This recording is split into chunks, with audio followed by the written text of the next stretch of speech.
Hello दोस्तों, welcome back to my channel mister novel boy.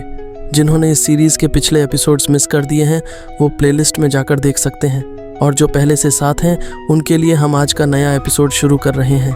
आर्घ haven ceiling सी आओ फिर से दहाड़ा, इस बार दर्द और गुस्से दोनों से। हर वार पर उसका शरीर ऐंठता और मरोड़ खाता। वो अपने टॉवर जैसे पंजों को इधर उधर झुलाता, मानो उस छोटे से कीड़े को कुचलकर खत्म कर देना चाहता हो। पर वो कीड़ा अब काटने भी लगा था, और बहुत जोर से। हर बार जब जुओफान की तलवार उसके मांस में धंसती, सी आओ की चीख आकाश को हिला देती। जुओफान हंसता रहा, उसकी आंखों में बर्बरता थी, एक सैडिस्टिक पागलपन। आहा। दूर खड़े इनविंसिबल सोर्ड और सोर्ड किंग्स बार बार पलकें झपकाते रहे। ये सब कोई सपना लग रहा था। बैली यूयुन का चेहरा थरथरा उठा। वो क्या कर रहा है?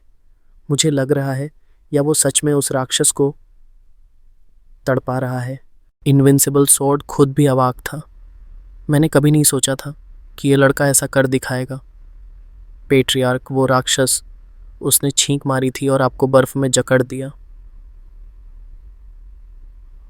और उसके बाद फिर हमें भी जमा दिया गया। हमें आगे कुछ नहीं पता। बैली यूफिंग एकदम सपाट और बेजान आवाज में बोला, जैसे अभी तक सदमे में हो। बैली यूटियन, जो हमेशा गर्व से सिर ऊंचा रखता था, अब बस धीरे से सिर हिलाकर जूनियर के असम्मानजनक शब्दों को भी नज़रअंदाज कर गया। इतनी बेइज्जती, इतनी बेबसी। सी आओ की खून से सनी विशालकाय काया उनके सामने थी। बैली यूटियन की आंखें फटी की फटी रह गईं। मैं तो उसे छू भी नहीं पाया था, और अब ये लड़का उसे खेल बना चुका है। क्या ताकत है इसके पास! अब उसे यकीन हो गया। जुओफान ने जब कहा था कि वो सोर्ड किंग्स को मिटा सकता है, वो मजाक नहीं कर रहा था। अगर उसके पास ऐसा ट्रम्प कार्ड था तो कोई भी उसे चुनौती नहीं दे सकता था। थैंक हेवंस, बैली यूटियन मन ही मन फुसफुसाया। अभी तक तो हम उससे उलझे नहीं हैं, वरना हम भी मारे गए होते। सोर्ड किंग्स का चेहरा सफ़ेद पड़ गया। इनविंसिबल सोर्ड की जबड़े कस गईं, जैसे वो अब भी हार मानने को तैयार नहीं था। बूम! एक जोरदार शॉकवेव चारों को जमीन से उखाड़कर हजारों मीटर दूर बर्फ की दीवार पर दे मारा। धड़ाम! खून से लथपथ उनकी हालत और भी बदतर हो गई। जब उन्होंने फिर से मूल युद्ध स्थल की ओर देखा, तो देखा कि सी एओ ने जुओफान को मारने की कोशिश में उन्हें भी चपेट में ले लिया। जुओफान फिर से हवा में उछला, सीधे सी एओ के सिर पर उतरा और अपनी जलती हुई तलवार से बोला, हा, सीनियर सिया आओ, ये वार मेरी ओर से आशीर्वाद है। पाम! क्रार्घ! काली थंडर फ्लेम उसके सिर पर चलाई गई और खून की धार फूट निकली। सी आओ फिर चिल्लाया, गुस्से से, दर्द से, पर सबसे ज्यादा बेबस होकर। एक सेक्रेड बीस्ट जो कभी समंदर का राजा था, अब एक नवयुवक की तलवारों से टुकड़ों में कट रहा था। सी आओ ने फिर पंजे झुलाए, हर बार जुओफान को पकड़ने की कोशिश की, पर हर बार सिर्फ खाली हवा मिली। जुओफान की हंसी अब तूफानों के बीच भी गूंजने लगी। वो हवा को चीरता हुआ नरक से आए किसी दैत्य की तरह सी एओ के चारों ओर घूम रहा था, खेल रहा था, पर उस खेल में मौत छिपी थी। सोर्ड किंग्स अब कांप रहे थे। उनका दिल बेतहाशा धड़क रहा था। हर उड़ता हुआ बर्फ का टुकड़ा अब मौत का संकेत लग रहा था। उनकी आंखों में साफ डर था। ये कौन है? ये इंसान है या राक्षस? सी आओ भी बच्चा लग रहा है इसके सामने। पेट्रियार्क, हमें भाग लेना चाहिए। इस बच्चे और सी डीमन की लड़ाई में हमारे बचने की कोई गारंटी नहीं। बैली यूयुन डरते हुए पीछे मुड़ा। काले धुएं में जलती छेदें देख उसका दिल डूब गया। बैली यूटियन गुस्से में बोला, तुम्हें इतनी जल्दी जान बचाने की पड़ी है? मैंने अपनी जिंदगी में कभी किसी लड़ाई से डर नहीं खाया। सही कह रहे हैं पैट्रियार्क, पर ये दोनों इंसान नहीं हैं, सावधानी में ही भलाई है। बैली यूयुन कांपते हुए विनती करने लगा। पैट्रियार्क, बस चलिए ना, हम मारे गए तो क्या फ़ायदा। बैली यूटियन ने गहरी सांस ली, फिर जुओफान और सी आओ के युद्ध को देखा और कहा, हम जा रहे हैं। ग्रेट पैट्रियार्क, तीनों एक साथ चीखे। डेंग। बैली यूटियन रुक गया। उसके हाथ में थमी संडरिंग स्वॉर्ड हल्के हल्के कांप रही थी, जैसे सीईओ की ओर इशारा कर रही हो, जैसे लड़ाई चाहती हो। उसकी आंखों में दर्द था। संडरिंग स्वॉर्ड, तू भी लड़ना चाहती है ना? दिंग। संडरिंग स्वॉर्ड फिर से कांपी, इस बार जैसे अपनी बात कह रही हो। बैली यूटियन ने उसे देखा, फिर एक गहरी सांस ली, कमजोरी से भरी, थकावट से भरी। हम नहीं लड़ सकते, वो लड़ाई हमारे बस की नहीं। वो ताकतवरों की दुनिया है जिसमें मैं आज तक प्रवेश तक नहीं कर पाया। उसने तलवार की मूठ को और कसकर थामा। जिस दिन मैंने तुझे थामा था उस दिन कसम खाई थी कि तुझे शिखर तक ले जाऊंगा। तूने मुझे चुना, ये तेरे जीवन का सबसे सही फैसला था। सदियों से हमने हर चुनौती का सामना किया, कभी पीछे नहीं हटे, लेकिन आज मैं मानता हूँ मैं अभी तक तुझे उस शिखर तक नहीं पहुंचा पाया। मैं कमज़ोर हूँ, पर सुन, वादा अब भी कायम है। वो दिन आएगा जब मैं तुझे लेकर ऐसी ही एक लड़ाई में उतरूंगा, पर आज हमें पीछे हटना होगा क्योंकि हम उस लड़ाई के काबिल नहीं हैं। दिंग। संडरिंग स्वॉर्ड अब भी बेचैन थी, जैसे उसकी आत्मा कह रही हो, मुझे लड़ना है, पर फिर धीरे धीरे शांत हो गई। सेक्रेड बीस्ट को हराना कभी उसका लक्ष्य था, और आज एक घायल सेक्रेड बीस्ट उसके सामने था, पर फिर भी वो तलवार चुप हो गई। क्यों? क्योंकि वो अब केवल एक अस्त्र नहीं थी, वो बाली यूटियन की साथी बन चुकी थी। अब उसकी इच्छा अपने स्वामी के हाथों ऐसे युद्ध में उतरना थी, न कि अकेले जीत हासिल करना। बाली यूटियन मुस्कुराया, धन्यवाद, और वो हवा में उड़ चला, तीनों स्वॉर्ड किंग्स उसके पीछे। जाते जाते उसने एक बार पीछे देखा, जुओफान की ओर, और जोर से पुकारा, जुओफान, तू मर मत जाना। एक दिन मैं भी शिखर तक पहुंचूंगा, और उसके लिए मुझे डेविल माउंटेन का टिकट चाहिए। इसके बाद वो धुंध में गायब हो गया। जुओफान एक पल को रुका, फिर हल्का सा मुस्कुराया। अगले ही पल वो सी आओ के वार से बचते हुए छावेर के पास प्रकट हुआ। बस करो, मैं हार गया। सी आओ, जो अभी तक पागलों की तरह झूल रहा था, अचानक रुक गया। उसने जुओफान की ओर देखा, उसकी आंखों में हैरानी थी। ये क्या कर रहा है? अब हार मानने की क्या जरूरत? वो तो अब तक मुझे दबाकर रखे हुए था। फिर क्यों? धड़ाम। वो विशालकाय राक्षसी शरीर समंदर में समा गया। चारों ओर सुनामी उठी, जैसे आसमान भी कांप गया हो। सी आओ ने जुओफान की ओर देखा, आंखों में अजीब सी उलझन। ये ये सब क्या था? जुओफान ने मुस्कुराते हुए कहा, कुछ नहीं, बस हार। अब मैं अपने दंड की प्रतीक्षा कर रहा हूं। दिंग। वॉल्टिंग स्वॉर्ड जमीन में उतर गई। जुओफान वहीं बैठ गया। छावेर रो पड़ी। पिताजी। सी आओ हैरान रह गया। अब क्या चाल है इस लड़के की? पर जुओफान की आंखों में कोई झलक नहीं थी उस पागलपन की। अब वो एक शांत, सौम्य संत जैसा लग रहा था, जैसे हिंसा कभी उसके स्वभाव में थी ही नहीं। एक डरावनी चुप्पी फैल गई। सीएओ अब भी चौकस था, पर उसका गुस्सा धीरे धीरे उलझन में बदल गया, इतना कि वो भूल गया उसे करना क्या था। क्या हुआ? सजा नहीं दोगे मुझे? मतलब अब हम बात कर सकते हैं? जुओफान ने सौम्य स्वर में कहा। सीनियर सियाओ, कृपया मेरे बेटे को उगल दीजिए। सी आओ का शरीर झंझना गया, उसकी आंखें लाल हो उठीं। मजाक उड़ा रहा है तू, इंसान? नहीं, कोई चाल नहीं, बस एक सीधी विनती कि अब हम शांत मन से बात करें। जुओफान अब जैसे किसी दिव्य मुनि की भांति बोल रहा था, कमर सीधी, नजरें स्थिर, शब्दों में संकल्प। बातें। सी आओ की पलकें फड़कने लगीं। मैं तुझसे बात क्यों करूं? मुझे तो बस तुझे नोच नोच कर मार डालना है। गलत। जुओफान की नजर सीधी उसकी आंखों में थी, एक पल को भी नहीं डगमगाई। तू सिर्फ मुझे मारना चाहता है, छाओएर को नहीं, है ना? सिया आओ कांप उठा।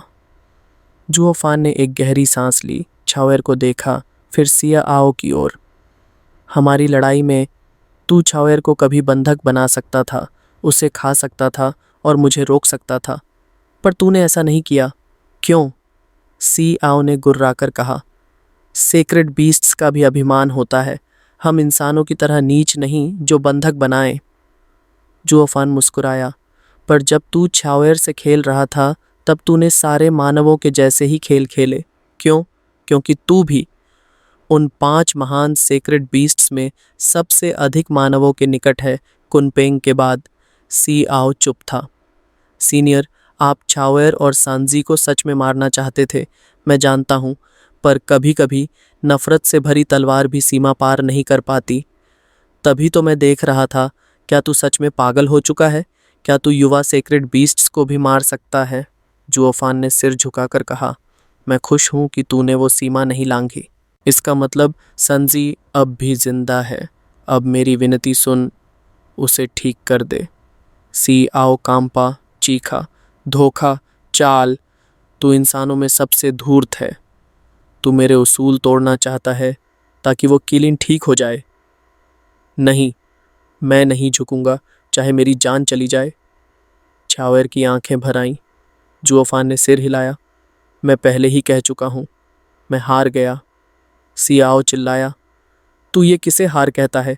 तू तो मुझे हरा चुका है। जुओफान ने धीरे से कहा, मैं तो शुरुआत से ही हार चुका था। संजी का किलिन शील्ड टूट चुका है और केवल आप ही उसे ठीक कर सकते हैं। मैं आपको विनती करने आया था, आप पर निर्भर हूं। इससे बड़ा हार क्या होगी मेरे लिए? और इसीलिए सीनियर, उसकी आंखें ठोस थीं, स्वर में आग थी। अगर आप मुझे इतनी नफरत करते हैं तो उस नफरत का भार मैं उठा लूँगा। बस संजी को जीवन दे दीजिए, एक जीवन के बदले एक जीवन ले लीजिए। पिताजी! छाओएर चीख पड़ी, उसकी आवाज़ कांप रही थी, दिल को चीरती, बेबसी से भरी। हेवन सीलिंग सी। आओ का शरीर एक पल को थम गया, आंखों में कोई अजीब सी झलक थी, एक ऐसी चमक जो दुविधा की थी, या शायद कुछ और। जुओफान की आवाज़ अब दृढ़ थी, सीनियर जितना चाहे नकार दे, पर सच ये है, आप मेरा कुछ नहीं कर सकते जब तक मैं खुद न चाहूँ। किलिन और छाओएर दोनों आपके जूनियर हैं, उनका आपसे कोई मुकाबला नहीं। मैं हूँ जिसने आपको क्रोधित किया। अगर किसी से बदला लेना है तो मुझे मारिए। क्या आपको ज़्यादा संतोष नहीं मिलेगा? जुओफान ने हल्की सी मुस्कान दी। सीनियर का जहर अब बाहर निकलना ही चाहिए और मैं तैयार हूँ वो रास्ता बनने को, पर बदले में एक वचन दीजिए कि आप मदद करेंगे। छाओएर कांप रही थी, उसकी आंखें आंसुओं से डबडबा गईं, पर वो जर्रा भर भी नजरें नहीं हटा पाई जुओफान से। उसने होंठ काट लिए, इतनी जोर से कि खून छलक आया। वो जानती थी, अगर एक बार जुओफान ने फैसला ले लिया तो कोई भी उसे रोक नहीं सकता, और ये इस बार उसका आखिरी रास्ता था। सियाओ कुछ पल के लिए सन्न रह गया, फिर उसकी आंखों में संदेह चमका और वो ठहाका मारने लगा। ही, तू बड़ा ही चालाक है। फिर से दिमागी खेल शुरू। सोचता है कि मैं पिघल जाऊंगा। गलत, मैं तुझे टुकड़े टुकड़े कर दूंगा। सी आओ ने अपनी हथेली उठाई, एक भयावह हवा उठी, बर्फ तक चीर देने वाली। छाओएर की आंखों से आंसू बहने लगे, उसका पूरा जिस्म थर्रा गया। रुको! एक आवाज गूंजी, ठीक उसी पल जब वो क्रूर हथेली जुओफान के सिर पर पहुंची थी। सी आओ की हथेली रुक गई। उसने अपने पंजे जरा से खोलकर देखा जुओफान अब भी शांत बैठा था और सी आओ के होठों पर एक व्यंग्य भरी हंसी तैर गई। ही, मैं जानता था तू कोई चाल जरूर चलेगा। महान बलिदान बनकर मेरी दया पाने का नाटक, फिर खिलिन को ठीक करवाना, फिर वही मन का खेल, ताकि ये दोनों नन्हे जानवर तेरे लिए जान दे दें। बहुत पुराने नाटक हैं ये, मुझ पर नहीं चलेंगे। जुओफान की आंखों में हल्की चमक आई। सीनियर, आप चाल की बात करते हैं तो फिर आप भी कोई संत नहीं, आप पर भी भरोसा नहीं किया जा सकता। फिर उसने एक धीमी लेकिन ठोस हरकत की, अपनी अंगूठी उतारी और छावेर की ओर फेंक दी। मेरा बलिदान व्यर्थ नहीं होना चाहिए। अगर मेरी मृत्यु के बाद भी सीनियर ने अपना वादा तोड़ा तो उस अंगूठी में एक और ड्रैगन ब्रेथ पिल है, उसे तुरंत उसके मुंह पर फेंक देना। फिर वो मुझे और संजी दोनों को नरक में साथ देगा। जुओफान की आवाज़ आमोग अब सख्त थी। ध्यान रखना, उससे बहस मत करना। अगर वो एक पल को भी टाले, एक पल भी वक्त ले, तो बिना सोचे फेंक देना। चाओएर के हाथ कांप रहे थे, पर उसने अंगूठी थाम ली, जैसे वो अब किसी भगवान का अभिशाप समेटे हो। क्या तुम मुझे धमका रहे हो? सी आओ की आवाज़ भारी थी, घातक। जुओफान के होठों पर शैतानी मुस्कान उभरी। नहीं, ये सिर्फ एक एहतियात है। मुझे पूरा यकीन है सीनियर, आप मुझे मारना चाहते हैं, पर उतनी ही चाहत से सांजी की मदद भी करना चाहते हैं। इंसानी दिल बड़ा जटिल होता है, पर कभी कभी आपकी हरकतों से मेल खाता है, और इसी वजह से मैं यकीन नहीं कर सकता कि आप अपने वादे पर टिकेंगे। जुओफान की आंखों में वो परिचित चंचलता थी। आखिरकार असली जीत उसी की होती है जो जिंदा रहता है। मुझे मारकर फिर खुद क्रोध में मर जाना, क्या फ़ायदा? हा हा हा। सी आओ की आंखों में लाली चमकने लगी। ठीक है, अब क्या मैं कर सकता हूँ ये सब खत्म? क्या तू इतना ही उतावला है मरने के लिए, उस नन्हे किलिन के लिए? जुओफान की मुस्कान एकदम साफ थी। वो मेरा बेटा है, उसके लिए मैं कुछ भी कर सकता हूँ। सी आओ की भौं कांपी, उसके पंजे फिर से उठे, क्रूरता से भरे हुए। बहुत अच्छा, अब मर, इंसान। हुश! उस पंजे से उठती खून की बू जुओफान के कंधे पर जैसे बोझ बनकर उतर रही थी। पिताजी! छावेर चीख पड़ी, थंडर रिंग को अपने सीने से चिपकाए, पूरा शरीर कांपता हुआ, दिल जैसे टूटने की कगार पर। उसका पिता अपने बेटे की खातिर मरने जा रहा था। हु जुओफान अब भी सीधा बैठा था, पीठ सीधी, आंखें शांत और चमकदार। किसी तूफान की परछाई भी उसके माथे पर न थी। पर अचानक पंजा रुक गया। सीएओ ने उसे खींच लिया, जुओफान की तरफ ठंडी नजर से देखा। लड़के, इस युद्ध में कोई जीतने वाला नहीं है, लेकिन तू जीत गया। बम! सीएओ का पंजा पानी पर गिरा। एक विशाल लहर उठी चारों ओर। जुओफान ने एक हल्की मुस्कान दी। धन्यवाद पिता। चाओएर स्तब्ध थी, खुश भी, पर भीतर कहीं कोई सवाल अभी भी उबल रहे थे। सी आओ ने नजरें झुका लीं। थंडर फीनिक्स, मैं शुरू से जानता था ये इंसान चालाक है, पर तुम दोनों बच्चों के लिए उसकी आंखों में जो कुछ था वो झूठ नहीं था। दूसरे लोग झूठी नम्रता दिखाते, मुझे पिघलाने की कोशिश करते, पर इसने उल्टा किया, मुझे उकसाया, ताकि मेरी सारी नफरत उस पर गिरे और तुम दोनों सुरक्षित रहो। जुओफान ने हल्का ठहाका लगाया। आपसे कुछ छिपाना चाहता था, पर मैं सचमुच कुछ हासिल करना भी चाहता था, बस तरीका थोड़ा तेज था। सी आओ ने सिर हिलाया। इतनी हिम्मत कि ये सब मेरे सामने कह दे, पर तेरा तरीका तेरी नीयत दिखाता है। मुझे लगा तू बस मुझे भड़काने आया है, चिलिन के लिए जान देने का नाटक कर रहा है, पर तू तो सचमुच पूरी ताकत से लड़ा। तू लगभग मुझे भी धोखा दे गया था। सी आओ फिर बोला, मुझे लगा, क्या तू डरता नहीं था कि मैं तुझे मार दूं और चिलिन को भूल जाऊं? पर जैसे जैसे तू कुर्बानी के लिए बढ़ा, मैं समझ गया, ये सब तेरा जाल था। मुझे गुस्सा दिला के अपनी मौत को एक मोल देना चाहता था। जुओफान ने नाक खुजाते हुए कहा, एक छोटी सी बात छूट गई। जब मैंने सीनियर पर तबाही बरपाई तो उस वक़्त कोई योजना नहीं थी। वो सब छावेर के लिए था। और सच कहूँ तो बहुत अच्छा लगा। हा हा हा। सी आओ एक पल लड़खड़ाया, फिर घूरते हुए बोला, अगर तू उन्हें अपना नहीं मानता तो इतना क्रोधित क्यों होता? तेरी सच्चाई वहीं दिखती है। पर फिर भी मैं तुझ पर यकीन नहीं कर पाया। तुझे मारने का इरादा तभी टूटा जब मैंने तेरी आंखों में देखा। मेरी आंखों में? सी आओ ने गहरी सांस ली। कभी एक युवक मिला था, तेरी ही तरह शांत, स्पष्ट और स्थिर। वो दुनिया और डाओ को समझने की चाह में जी रहा था। वो सॉवरेन बना, मेरा मित्र भी, पर अंत में उसने सब तोड़ दिया। तब से मैं उन्हीं आंखों को खोजता आया हूँ। लाखों आए पर किसी में वो दृष्टि नहीं थी। मरते वक्त हर किसी की आंखों में घबराहट होती है। तू अलग था। तू क्यों नहीं कांपा? क्या तुझे सचमुच यकीन था कि मैं तुझे नहीं मारूंगा? या तेरा दिल वाकई इतना स्थिर है?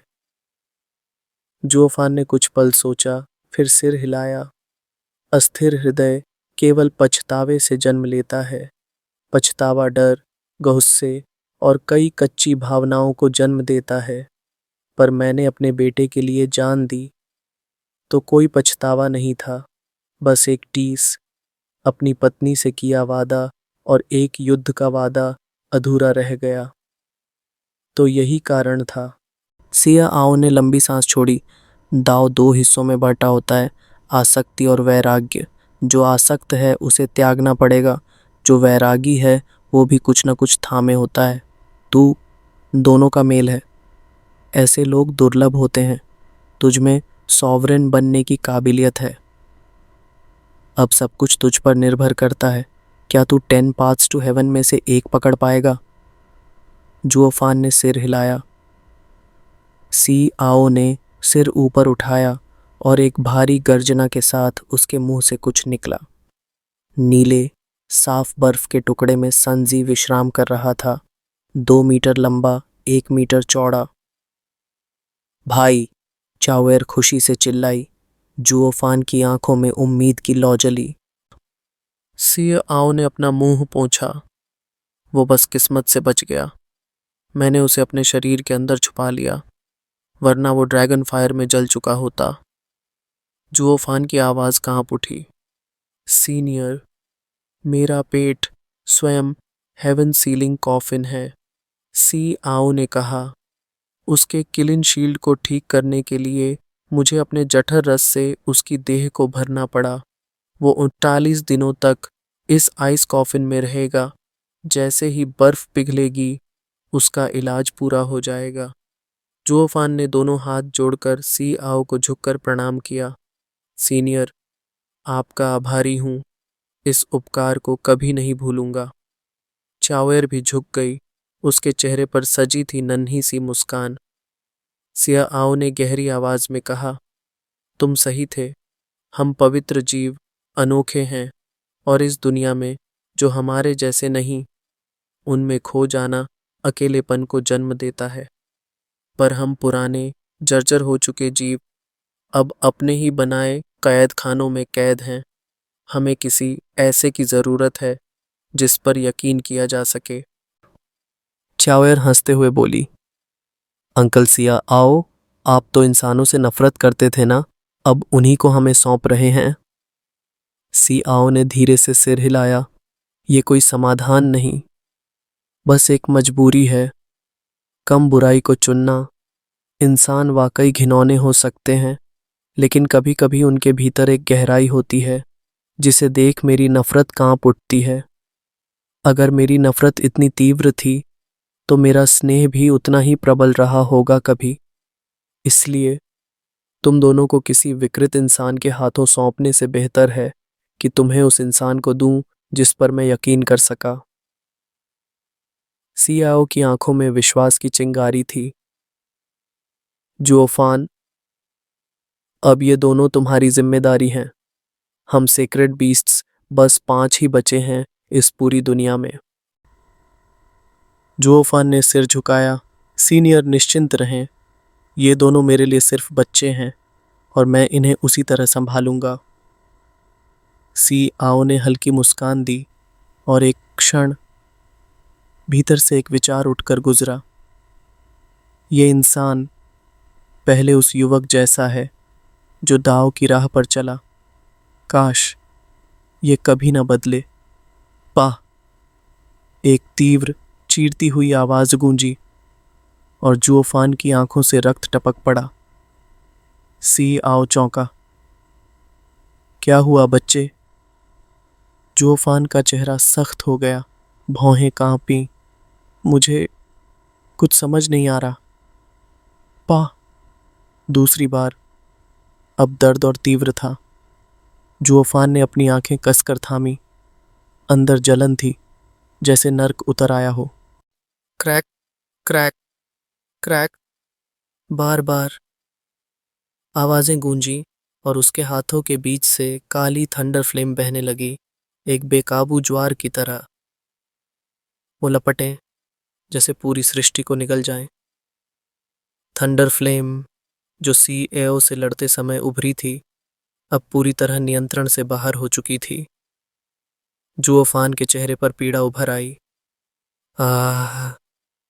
वो फ्लेम, वो ज्वाला जिसे इस संसार में कभी होना ही नहीं चाहिए था, अब उन्मत्त हो रही थी।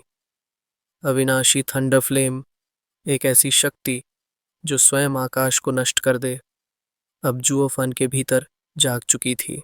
हो! ठंडी हवाओं की एक तेज लहर चली और घना काला धुंधलका हर चीज को निगलने लगा, मानो ये दुनिया नहीं, कोई पर्गेटरी हो। बाली यूयू चिंतित निगाहों से उस धुंध को देख रही थी जो आगे बढ़ते हुए अब थम गई थी। उसके पीछे शुआई रुआ हुआ चू चिंगचंग को सहारा दे रही थी। तीनों की नजरें उस खुले टेलीपोर्टेशन अरे पर टिकी थीं। इतनी देर क्यों लग रही है? कहीं कुछ हुआ तो नहीं? रसल घास फड़फड़ाई और वूचिंग ख्यू, ओयांग चांगचिंग समेत बाकी लोग घायल हालत में किसी तरह घिसटते हुए वहां पहुंचे। जैसे ही उन्होंने लड़कियों को देखा, चौंक गए। तुम लोग तो अब तक जा चुकी होनी चाहिए थी, अब तक यहाँ क्या कर रही हो? बाली यूयू ने ऊबकर कहा। उस धीमी पत्नी ने जाने से मना कर दिया। अगर हालात बिगड़े तो मैं जबरदस्ती उसे भेज देती। उसने पीछे खड़ी चू चिंगचंग की ओर इशारा किया। और वो कहाँ है? जुओफान, क्या वो ठीक है? ओयांग चांगचिंग ने थकावट में लंबी सांस भरी। वो सी डीमन के पीछे गया है, थोड़ा वक्त लगेगा, हमें पहले निकल जाना चाहिए। सी डीमन? ओयांग चांगचिंग मुस्कुराया। आपने ये फैलती हुई काली धुंध नहीं देखी, बड़ी बहन। आपने जरूर देखा होगा जुओफान का कारनामा। 3 सोर्ड किंग्स को पीटा, फिर इनविंसिबल सोर्ड को ललकारा और सीधे सी डीमन की ओर बढ़ गया। अब इनविंसिबल सोर्ड भी शायद उसी के पीछे गया होगा और सब के सब उस काली धुंध में गुम हो गए। बाली यूयू की आंखें डर से चौड़ी हो गईं। पेट्रियार्क, वो अगर उसके पीछे है तो क्या वो बच पाएगा? ओयांग हंसा। रिलैक्स बड़ी बहन। पिता कहते हैं कि सी डीमन इनविंसिबल सोर्ड से कहीं ज़्यादा खतरनाक है। जुओफान अगर उससे निपट सकता है तो इनविंसिबल सोर्ड उसके सामने बच्चा है। वू चिंगख्यू ने गला खंखारा और गंभीर स्वर में कहा। Frigid rain sword king, Ouyang के शब्द थोड़े गढ़े हुए हैं, पर बात में सच्चाई है। ब्रदर जुओ कोई मूर्ख नहीं। अगर वो सी डीमन से टकरा रहा है तो उसे लेकर ज़रूर कोई योजना होगी। ओयांग फिर बोला, हमें तो निकल जाना चाहिए। पिता ने कहा है, अगर ये काली धुंध और फैली तो हम सब गए काम से। बाली यूयू की आंखों में झलकता था इनकार। तो तुम सब भाग जाओ, पर मैं नहीं। मैं जानती हूँ पेट्रियार्क कितना खतरनाक है। अगर वो उसके पीछे गया है तो मेरे लाख गिड़गिड़ाने से भी वो नहीं रुकेगा। और वो झटपट उस काली धुंध की ओर उड़ी, पीछे से चिल्लाई, मैंने उसे यहाँ तक पहुँचा दिया, उसका अनुरोध पूरा हो गया, अब तुम जाओ। ओयांग चांगचिंग उसे जाते देखकर बोला, अब तो बड़ी बहन भी चली गई और हम सब घायल। कुछ हुआ तो सीधे यमलोक। वो सब टेलीपोर्टेशन अरे की ओर बढ़ने लगे, पर तभी रुको सीनियर ब्रदर, वो चिंग जाने को तैयार नहीं है। शुई रोहुआ की आवाज कांपी। काफी देर से हम उसे मनाने की कोशिश कर रहे हैं, पर वो हिले तक नहीं, जैसे जब तक जुओफान वापस नहीं आता वो जाएगी नहीं। वू चिंग ने गहरी सांस ली। वो अगर रुकी रही तो जुओफान के लिए और बोझ बन जाएगी। हमें उसे जबरन ले जाना होगा। वू चिंग और येलिन ने चू चिंग को पकड़ने के लिए कदम बढ़ाए। ओयंग चंगचिंग ने तो हंसते हुए कहा, सिस्टर इन लॉ, माफ करना, पर यह तुम्हारी भलाई के लिए है। बिग ब्रदर जुओ नहीं चाहता कि तुम्हें चोट पहुंचे। मुझे पता है तुम सुन नहीं पा रही, इसलिए सॉरी। पर जैसे ही उन्होंने उसे छुआ, आह, जैसे ऊपर से कोई दिव्य शक्ति उतरी हो। चू चिंग की देह कांपी और अगले ही पल सब उड़ गए।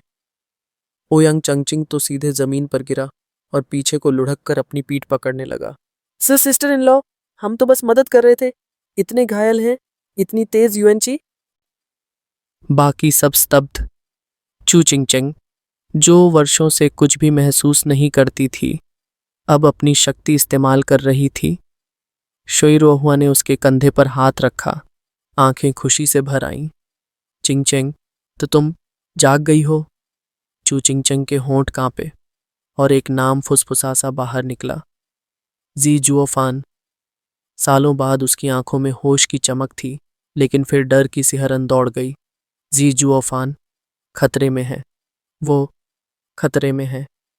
प्रेम की पुकार थी वो, जो एक टूटी हुई आत्मा को फिर से जगा गई, जिसे वर्षों तक कोई नहीं समझ पाया। उसे सिर्फ एक नाम, एक भावना लौटा लाई, जुओफान। चू चिंग की आंखों में बस एक ही छवि थी, जुओफान। उसकी चीख अब तक उसके सीने में गूंज रही थी। और फिर वो अचानक हवा में उड़ी, सीधे उस ब्लैक मिस्ट की ओर।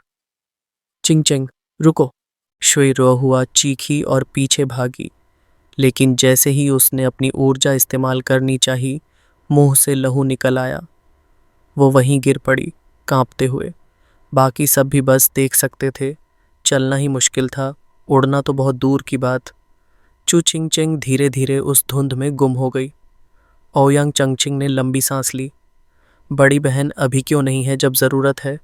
सिस्टर इन लॉ को हमारे जैसी चोट नहीं लगी थी, इसीलिए हम उसे रोक भी नहीं पाए। क्या उसने होश खो दिया? वो चिंक्यू की भौहें सिकुड़ गईं। नहीं, वो पागल नहीं, बस वर्षों की गहराई में उसकी चेतना सोई रही, और अब जब वो जागी तो बस एक बात कही, जुओफान खतरे में है। ओयांग चंगचिंग ने कंधे उचकाए। शायद हेलुसिनेट कर रही हो। ब्लैक मिस्ट के अंदर भाई जुओफान सच में खतरे में है, पर हम तो वहां नहीं हैं, ना कुछ देख सकते ना महसूस कर सकते। फिर सिस्टर इन लॉ को कैसे पता चला? वू चिंग का चेहरा गंभीर हो गया। उसने दूर क्षितिज की ओर देखा, जहां धुंध धीरे धीरे हर चीज को निगल रही थी। तब तो डर है।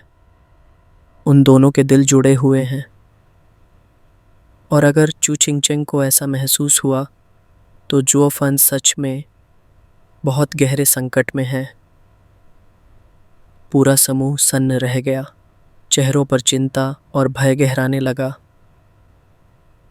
धुंध के भीतर बाली यूयू पूरे वेग से उड़ रही थी। उसके मन में बस एक ही लक्ष्य था, जुओफान को ढूंढना है, उसकी सलामती की तसल्ली करनी है। लेकिन तभी उसने देखा कि सामने से 4 आकृतियां उड़ती हुई आ रही हैं। उसकी सांसें थम गईं। ओह नहीं, काश मैंने इन्हें नहीं देखा होता। वो एक पल के लिए हिचकी, जुओफान की तरफ जाए या इन चारों से बचकर निकले।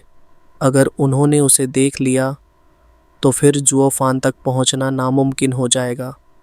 वो किनारे कुछ पुराने खंडहरों में छिपने की सोच ही रही थी। तभी एक कर्कश आवाज आई, वो यूयू है क्या?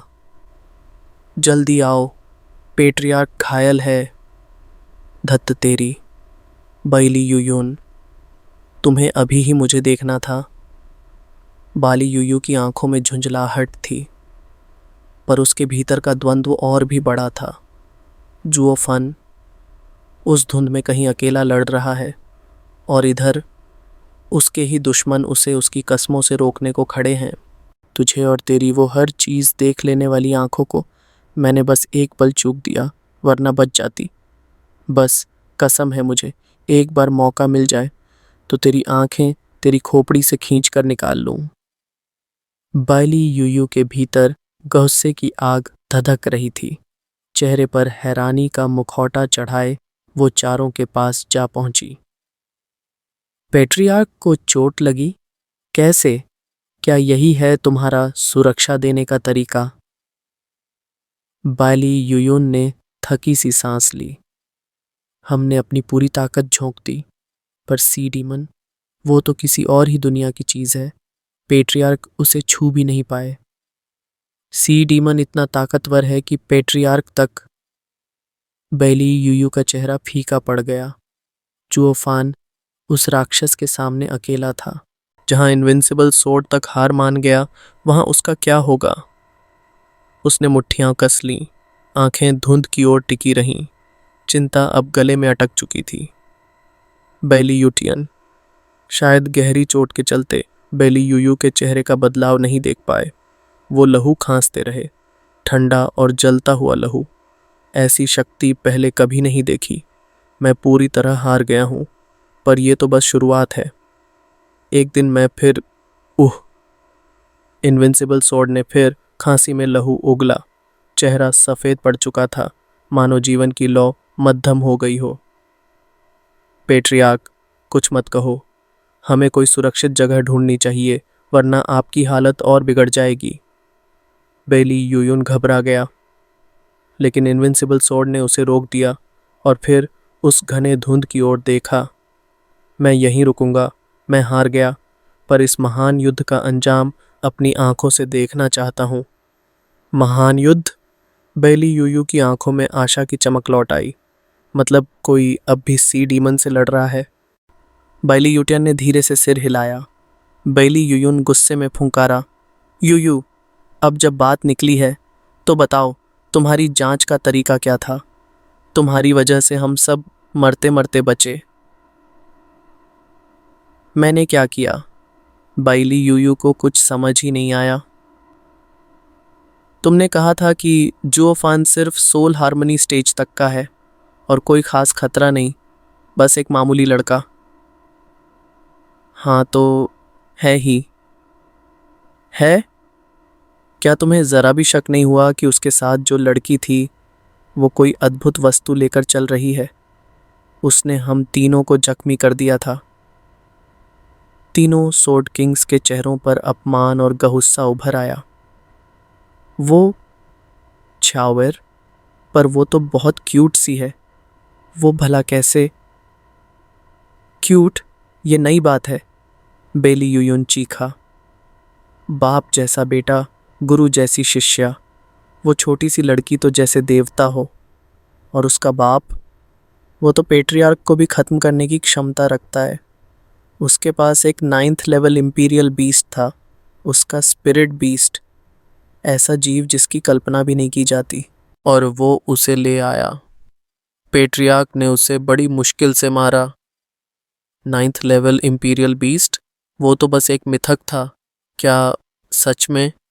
बैली यूयू की सांस अटक गई। तुम्हें पता ही नहीं था? एक संकेत तक नहीं? तभी पूछ रहा हूं, तुमने जांच की भी थी या नहीं? बैली यूयुन ने बात को खत्म करते हुए बैली यूटियन की ओर देखा। हम भाग्यशाली थे कि पेट्रियार्क ने उस जानवर को मारा, वरना हम सब कब के मिट चुके होते। लेकिन बैली यूटियन इस वक्त इन चाटुकारिता भरे शब्दों को सुनने की हालत में नहीं थे। उनकी आंखों में कुछ और ही गूंज रहा था। मैं सी डीमन से लड़ने ही वाला था, पर तभी वो लड़का जुओफान पहुंचा। वो उसी के पीछे आया था और मैं भी, पर जब मैं वहां पहुंचा वो पहले ही जमे हुए था। सी डीमन ने उसे जमाया था और मैंने चुनौती दी, पर मैं भी बर्फ में कैद हो गया। जब होश आया, मैं और ये तीनों सभी गंभीर रूप से घायल थे। पर फिर मैंने वो दृश्य देखा जिसे मैं जिंदगी भर नहीं भूल पाऊंगा। क्या? बेली यूयू की आवाज़ कांपने लगी।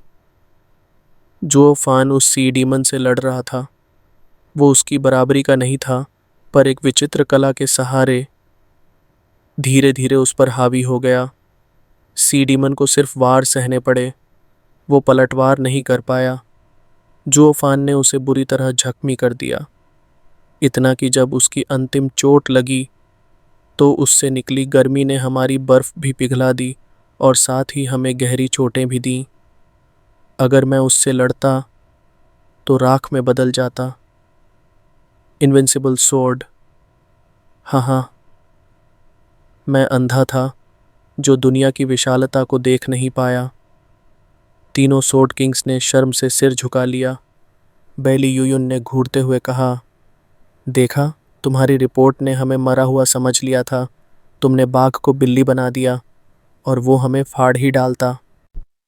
बाइली यूयू की आंखें खाली थीं, धुंध की ओर देखती हुई। वो लड़का इतना ताकतवर, वो तो कभी ऐसा लगा ही नहीं। पेट्रियार्क, आप वहाँ युद्ध समाप्त होने का इंतजार कर रहे हैं, पर आप घायल हैं। आपका इलाज ज़्यादा ज़रूरी है।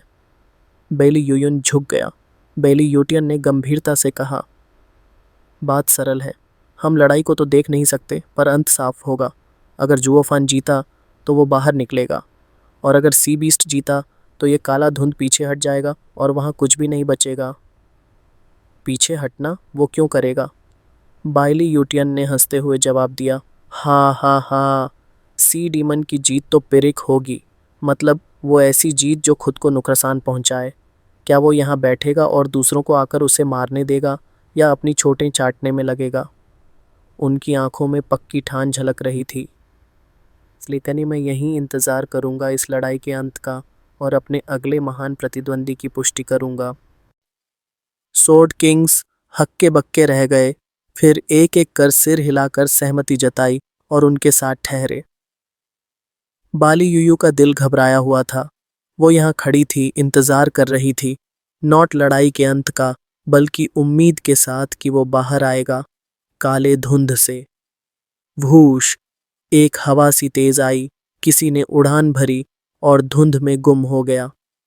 बाली यूयू ने चिल्लाकर कहा, क्या उसने तो ट्रांसफर नहीं किया था? यहाँ क्या कर रही है? क्या ये कमीने कुछ कर ही नहीं सकते? बेली यूयुन ने देखा और ताने मारे, वो तो मरा हुआ लड़ाई देखने आया है। एक साधारण लड़की, इथीरियल स्टेज के 5वें स्तर पर धुंध में जाना मतलब खुदकुशी है। हाँ हाँ हाँ, या शायद बच्चा जीत गया हो तो वो सुरक्षित रहेगी, या बच्चा हार गया होगा और सी डीमन किसी भी इंसान को बख्शेगा नहीं। सब कुछ किस्मत पर है। हाँ हाँ हाँ। तीनों स्वॉर्ड किंग्स ने हंसते हुए ताना मारा और बाली यूयू घबराई, सोच में पड़ गई। क्या उसे जाना चाहिए? पर उसने अपने मन की आवाज़ दबा दी। मैं उसे उस घटिया बदमाश के लिए बचाने वाली थी, पर अब वो तो मौत की लड़ाई में है, तो उसकी हालत से मुझे क्या मतलब। चलो, जाने दो, जो भी होगा मुझे कोई फर्क नहीं पड़ता। बाली यूयू की आंखों में ठंडक थी और दिल ने अब एक कठोर फैसला ले लिया था। अगर वो चली गई तो उस बदमाश के पास कोई चिंता करने वाला नहीं बचेगा। हाँ हाँ हाँ।